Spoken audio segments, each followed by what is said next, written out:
Hello students, welcome to EPG Pathshala. I am Dr. Shaukat Mir from Ahmedabad University, Delhi. Today we are going to talk on module Spectroscopic Analysis of Natural Products under the paper Pharmaceutical and Biological Analysis.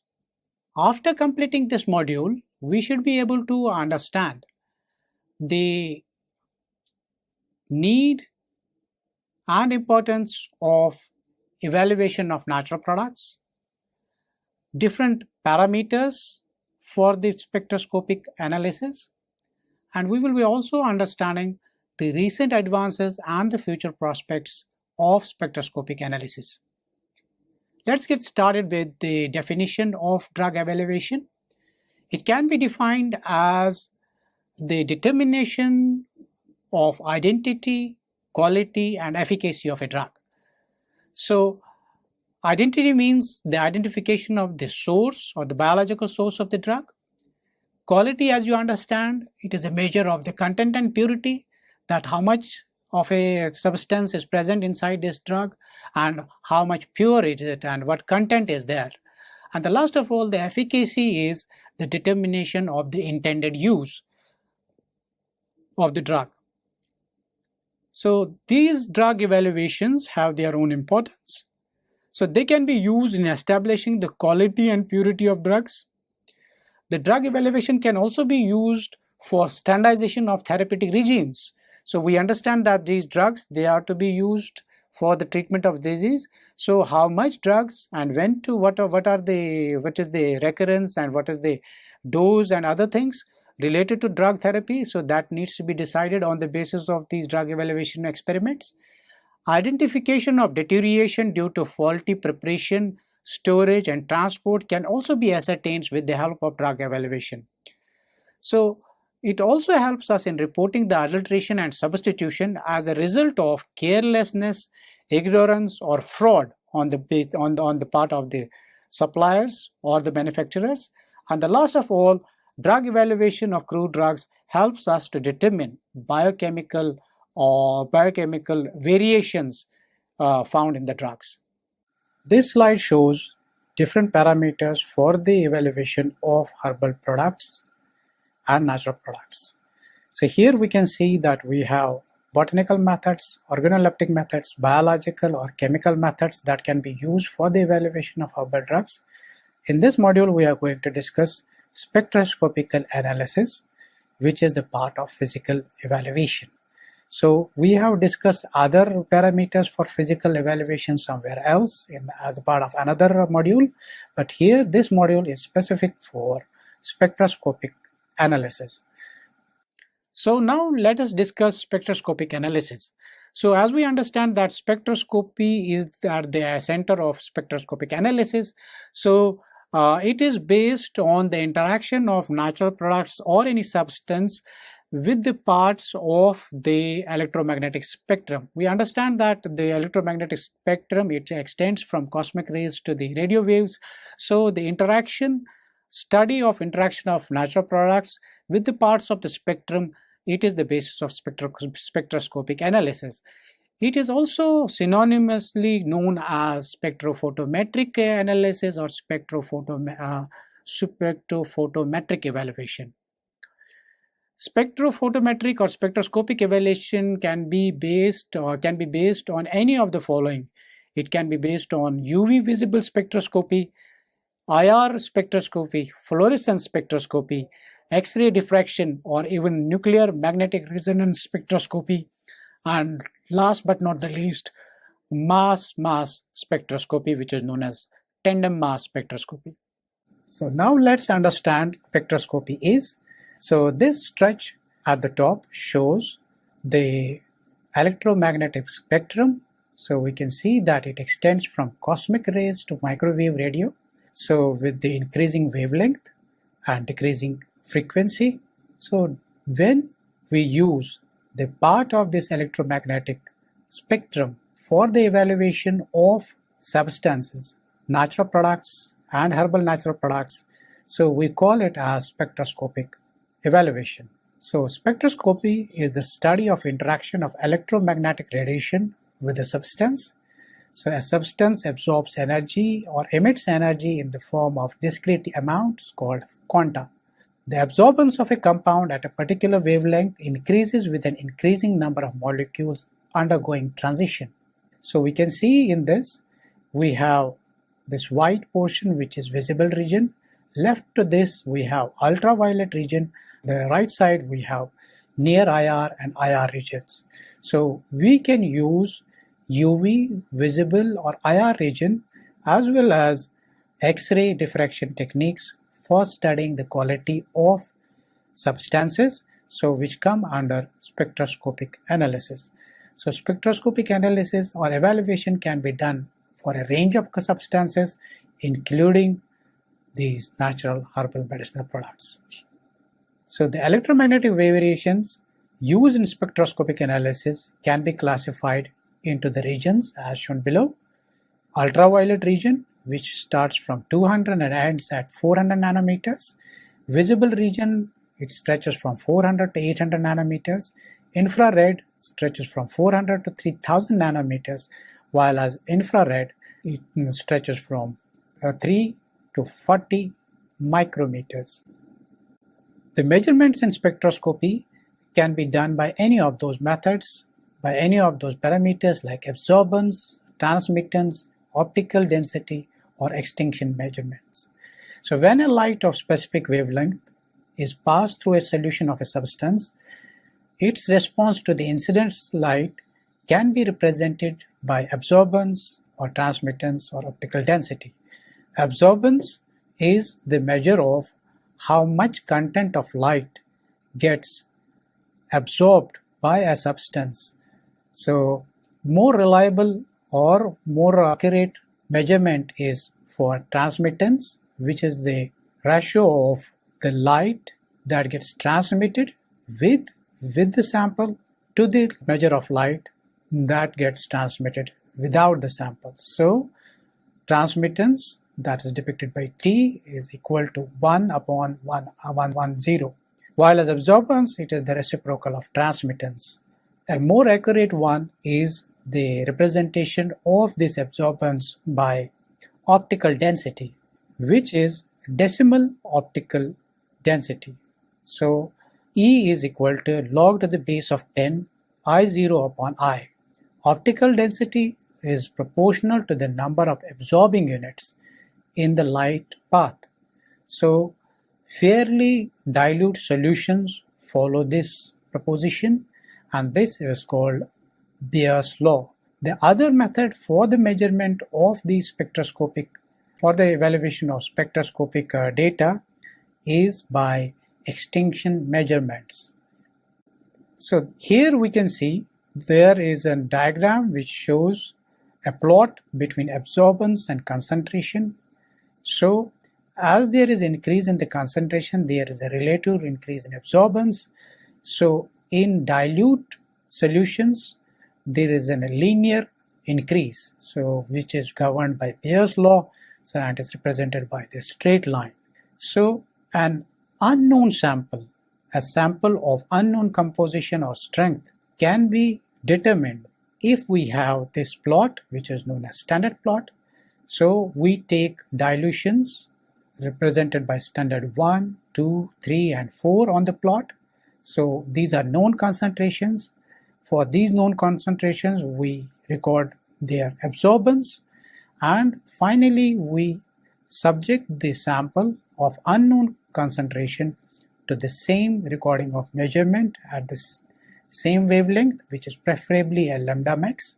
So the absorbance that we get can be extrapolated to know the concentration from this graph. Now coming to the absorption spectrum.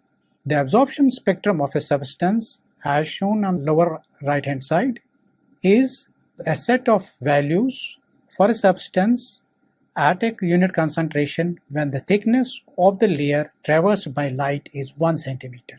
So this is a UV spectrum for a substance. So we can see those peaks, bands. So this is a specific pattern. So all substances, they follow a specific pattern in absorption spectra. Now we should understand that the analysis with spectroscopic methods may need a preliminary sample preparation step. It can be a simple purification step so that the active constituents they are separated, or the substance that is to be identified and analyzed, that needs to be separated. So that may need a preliminary sample preparation step. So that is why the current focus is on using spectroscopic methods in conjunction with chromatographic methods.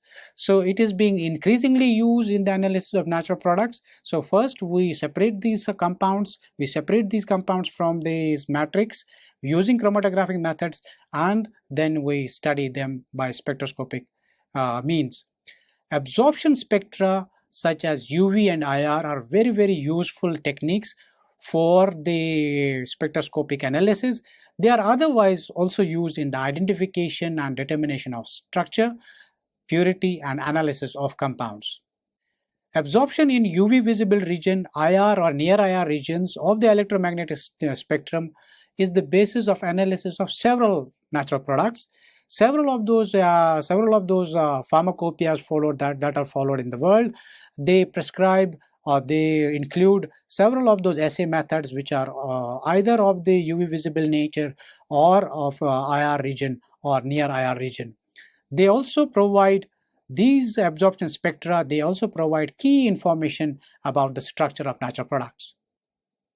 So UV analysis, we understand that in UV analysis, the energy that is used for recording the UV spectra, UV absorption, they are strong enough to bring about electronic changes. So this means that when an UV light is put on a sample, so there is excitation. So the electrons, they travel from lower energy level, they go to the higher energy level.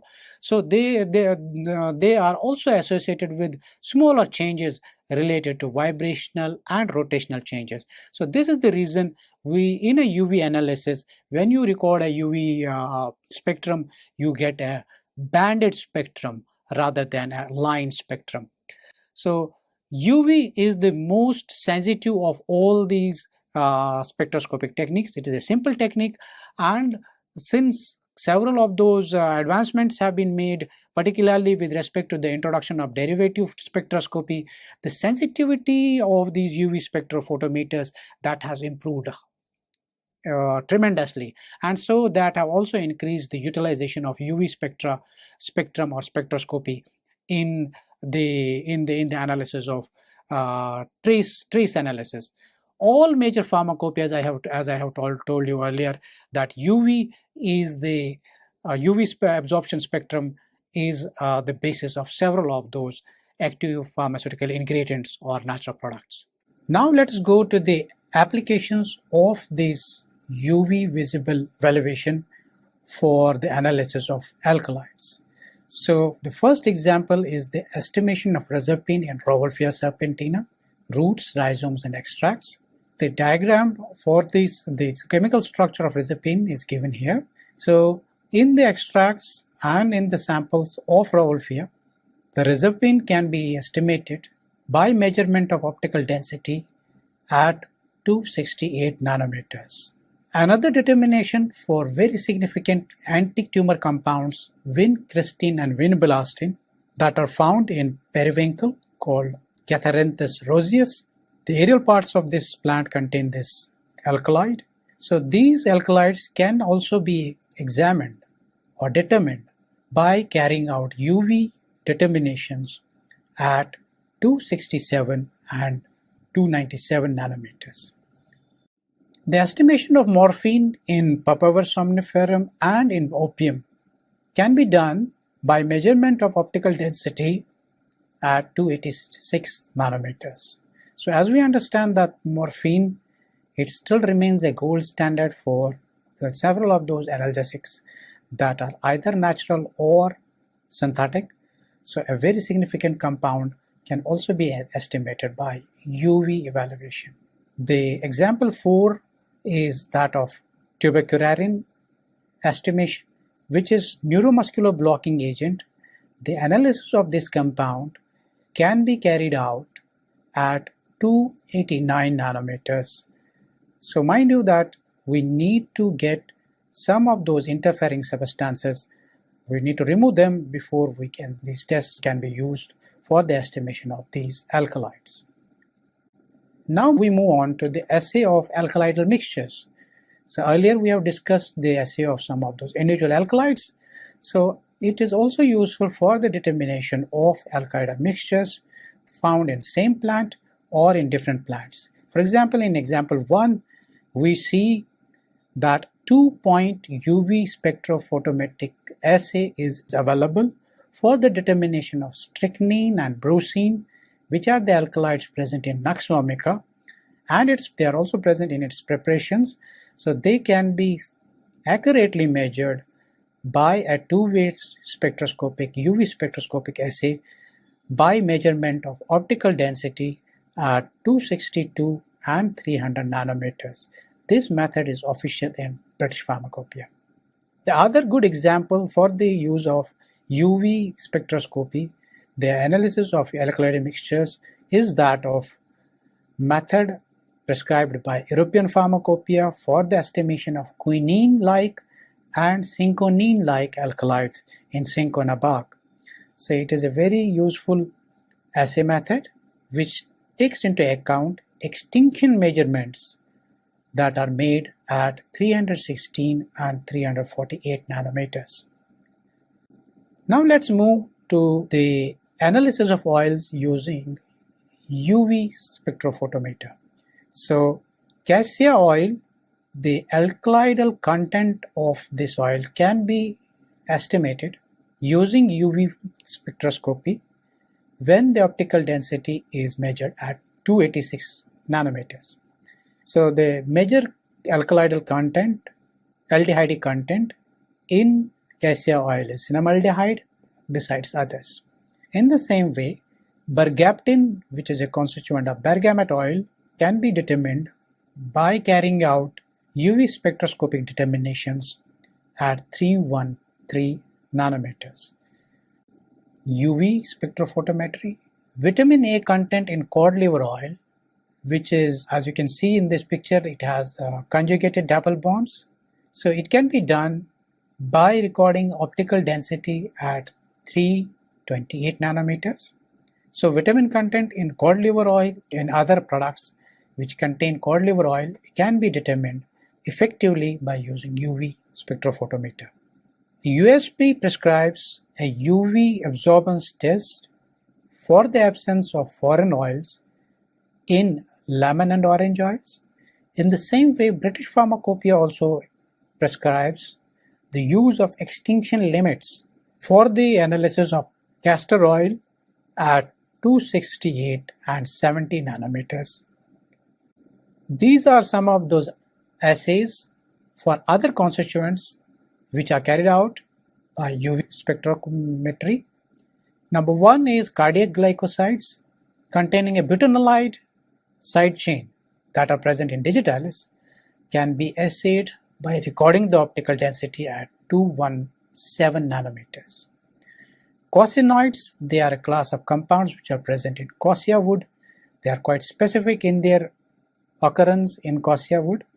So the quassia wood as well as extracts can be subjected to cosinoid determination by UV spectro method at 254 nanometers. Third example is that of capsaicin, which is present in capsicum and in several of those topical preparations that use capsicum or capsaicin. So in these preparations and in products, the capsaicin can be effectively assessed by UV spectroscopic measurements at 248 and 295 nanometers. The last example is that of vanillin, which is present in several of those aromatic plants and in flavored preparations. So in these preparations, vanillin content can be estimated fairly accurately by UV assay by recording optical density at 301 nanometers. So as we have seen in UV spectrophotometry metric analysis, that a UV method, it works very good once you don't have these interfering substances along with in the matrix of the analyte. But this is not the situation which is most often met in natural products. So when you have interfering substances, or when the pure substances are not available, so what are you going to do? So visible analysis or colorimetric analysis is the way forward. So here what we do, that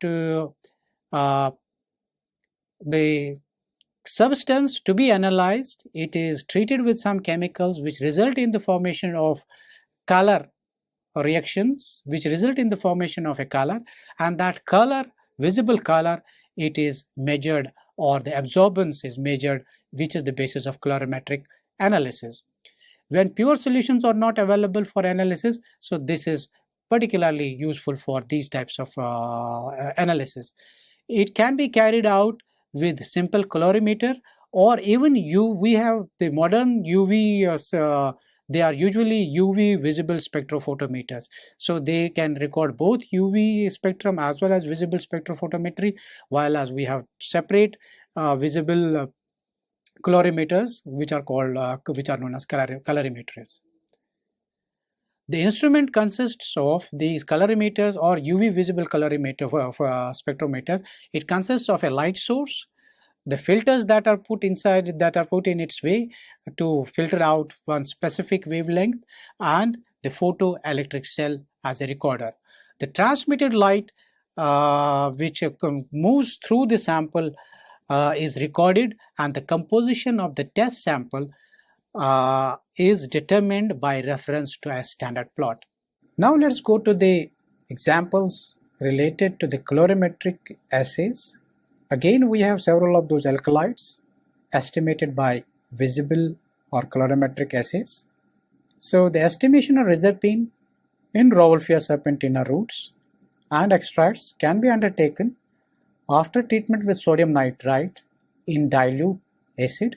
So it gives a color reaction, and which can be followed by optical density measurements at 390 nanometers. Second one is the determination of morphine in papaver and opium. So that can be carried out after nitroso reaction of morphine, and the determination is carried out at 442 nanometers.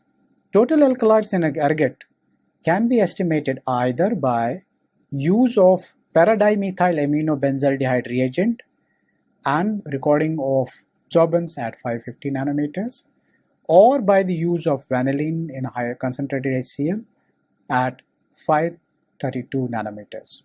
We can estimate tropane alkaloids in solanaceous plants following Vitali-Morin reaction. The measurements can be made at 555 nanometers.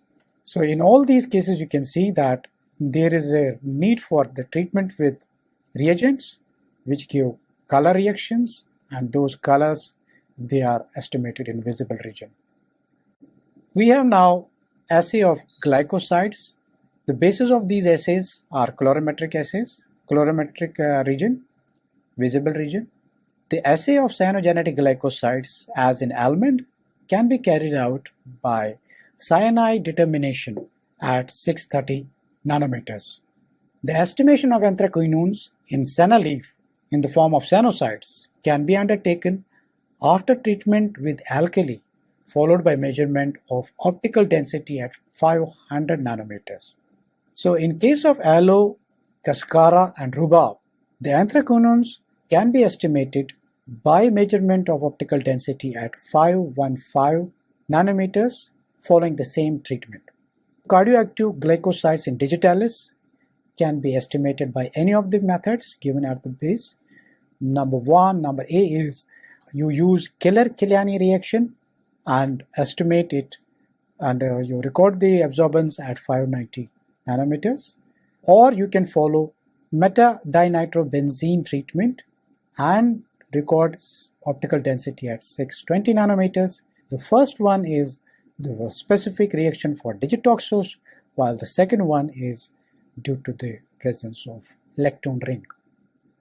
There are several other compounds that can be estimated by colorimetric assays that use visible region of the electromagnetic spectrum. The first one is BP prescribes colorimetric method assay for the estimation of tannins at 750 nanometers. So this can be done after treatment with phosphomolybdic acid and sodium carbonate.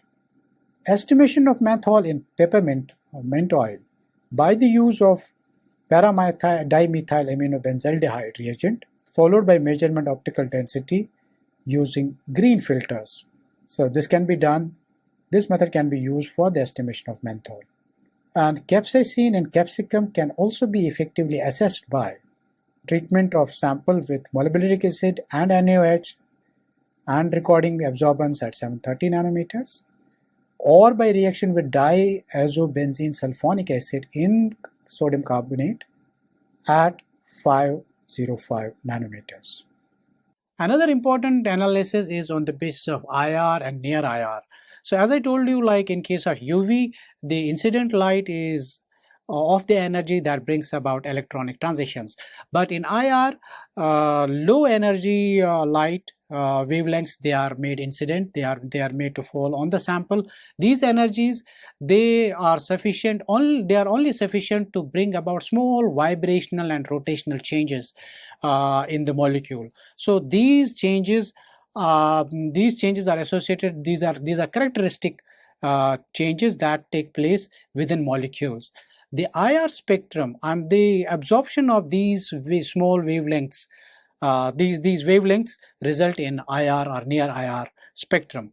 The analysis of IR near IR spectra is the basis of this analysis. The IR spectrum shows line spectrum. It is in the form of line spectrum in the fingerprint region, which is the near IR region, while as it gives a banded spectrum, band form of spectrum in the functional group region, so which extends from 12 to 40 micrometers. The process for the recording of IR spectrum is that we make a solution in CCl4 or carbon which is known as carbon tetrachloride. Or it can also be made into a mull with Nujol oil, or even solid samples can also be put in the place in the path of an IR light, so that its IR spectrum is recorded. In case of powder sample, a disc can be prepared by molding it into a flat disc, or the KBR is used, dry KBR, anhydrous KBR is used for preparing this disc, and the sample is analyzed for recording its IR spectra. This slide shows the diagram of an FTIR spectrophotometer, a very significant analytical tool that is used for the analysis of herbal drugs and products.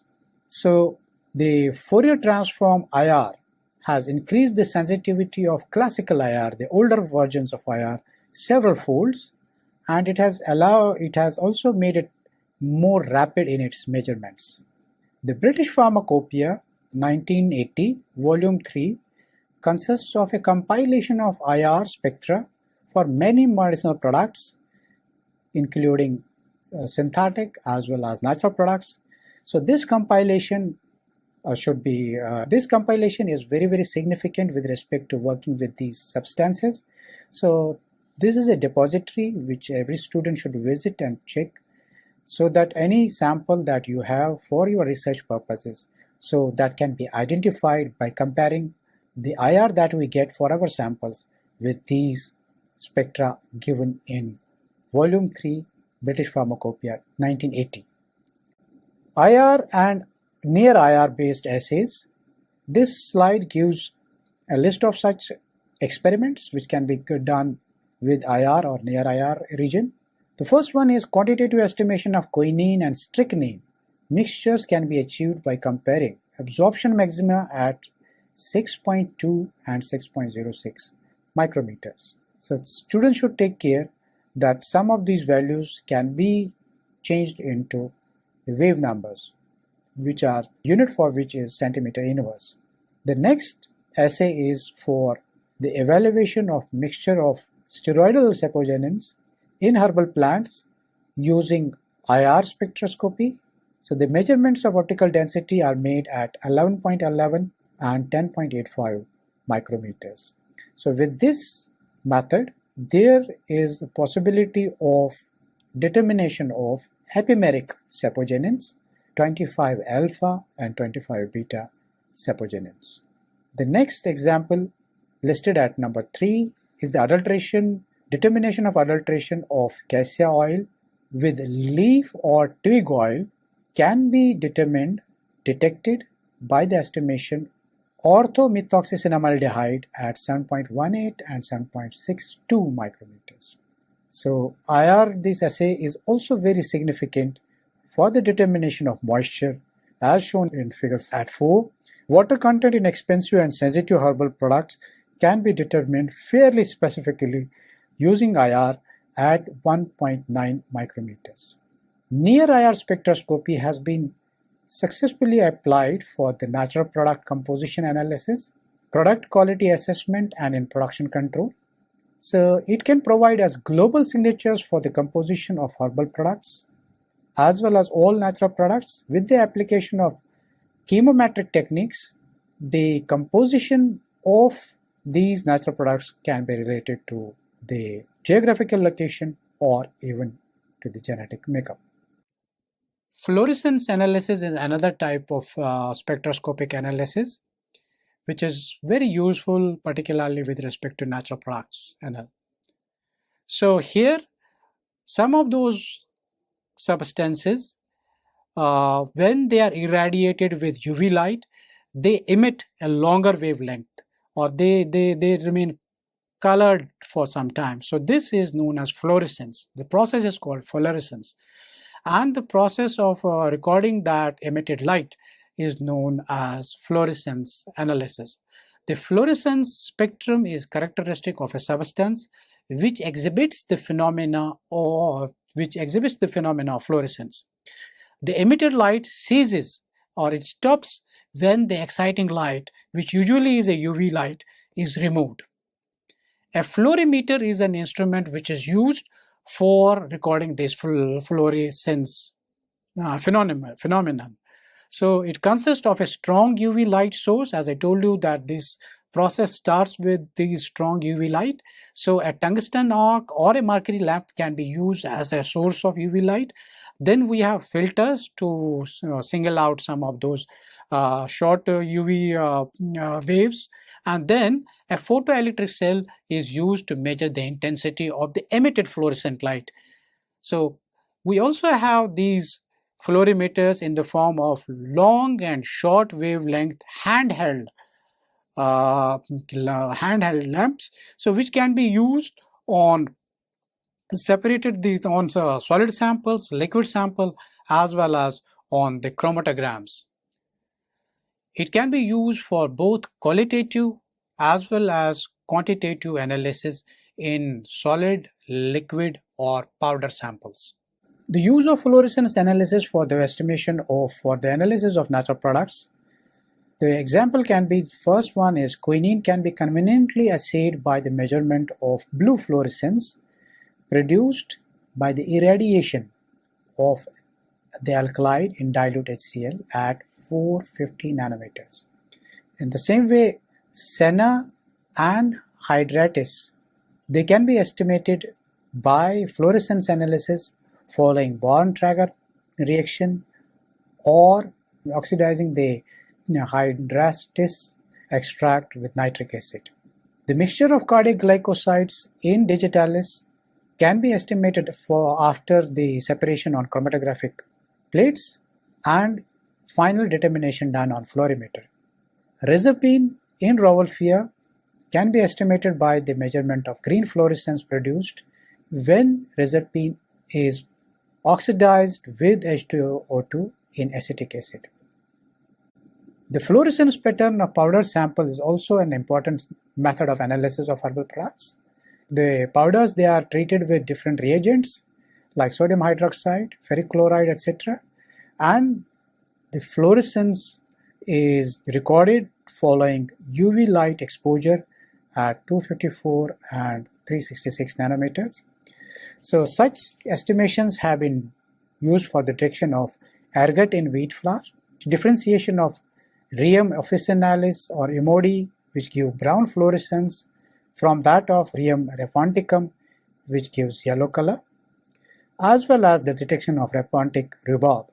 With respect to oils, fats, and waxes, generally speaking, fixed oils and fats, they fluoresce least, waxes more strongly, whereas mineral oils, they are most strongly fluorescing substances. Chromatographic methods. Fluorescence can be also used in chromatographic methods. So it can be used for the determination or the localization or visualization of compounds on paper chromatogram or a thin layer chromatogram.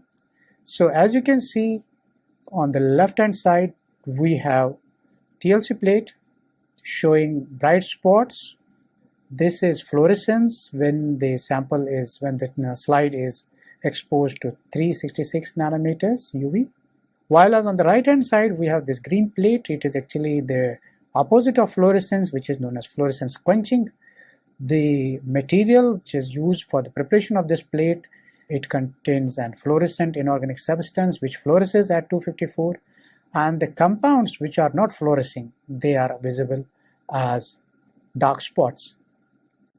These are some of those recent advances for the use of spectroscopy in the evaluation of herbal drugs. So this thing is coming very nicely, which is NMR spectroscopy. Here in the lower panel you can see that there is a stretch of proton NMR. So for the extracts, the proton NMR, they are recorded and they are slated one above the other, and the regions for secondary metabolites, primary metabolites, sugars or amino acids, they are marked. So profile of these extracts, they are compared, and the differences or the similarities, they are noted. So this is the use of NMR spectroscopy for the metabolomic studies. This is a recent advance in the use of spectroscopy, but it has to go a long way before it can be used for large scale. The another recent advance which uses mass spectroscopy is tandem mass spectroscopy. As we understand that mass instrument consists of an ion source, a mass analyzer, and a detector. In tandem mass, two or more mass spectrometers, they are aligned in series. So the simultaneous use of these mass makes it possible to target particular compounds in complex mixtures, extracts, and plant materials, and it is particularly useful. It has been used recently for the analysis of cocaine in plant materials, pyrrolizidine in cinnacio, aflatoxin in peanuts, and the analysis of steroids and antibiotics. So students, let us now summarize what we have learned from this module. Absorption in the UV visible IR or near IR regions of electromagnetic spectrum is the basis of analysis of spectroscopic analysis of several of those natural products. They also provide key information about the structure of natural products. So they can be used for the determination of structure as well as they are for the detection in some of those matrices. UV is the most sensitive spectroscopic method that is used for their analysis, and over a period of time this has improved several folds. The technique has improved, and that has made this UV spectroscopy even suitable for trace analysis. In case of IR, Fourier transform IR spectroscopy has far more greater sensitivity and far more rapid speed of measurements. Another thing that has particularly affected the way we analyze natural products or the spectroscopic evaluation of natural products is concerned. So that is near IR spectroscopy. So with the help of near IR spectroscopy, the fingerprints can be developed, which can be used along with the help of these chemometric techniques. They can be used to know the compositional characteristics and variations in plants or plant products. NMR and tandem mass spectroscopy is used nowadays in the analysis, in the natural product analysis vis-a-vis metabolomic studies, and they hold a good future. Thank you.